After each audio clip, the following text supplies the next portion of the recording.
मित्रांनो, जेव्हा चिनू आणि चिंगी गप्पा मारतात तेव्हा चिनू खूप मोठ्या मोठ्या बाता मारतो. कोणत्या बाता ते आज आपण आजच्या कवितेतून ऐकूया. चिनूच्या असतात मोठ्या गप्पा, चिंगी समोर मारतो थापा. चिनूने सांगितल्या मोठ्या बाता, हत्तीला त्याने मारल्याला था. चिनूच्या बाता लांबच लांब, सापाला त्याने गुंडाळले छान. चिनू म्हणे मी केली मारामारी, 7-8 चोरांना लोळवले घरी.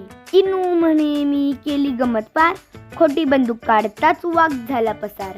चिनू म्हणतो मी खातो फार, 20 मॅगीनी पिझ्झा 4. चिनू म्हणतो मी आहे स्कॉलर, पण शाळेमध्ये येतो त्याचा शेवटून पहिला नंबर.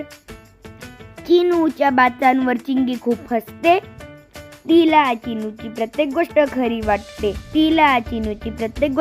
वाटते. मित्रांनो, चिंगीसारखं तुम्हाला पण हसायला आलं ना चिनूच्या बाता ऐकून? तर चला पटापट आपल्या चॅनलला लाईक, शेअर आणि सबस्क्राईब करा. धन्यवाद.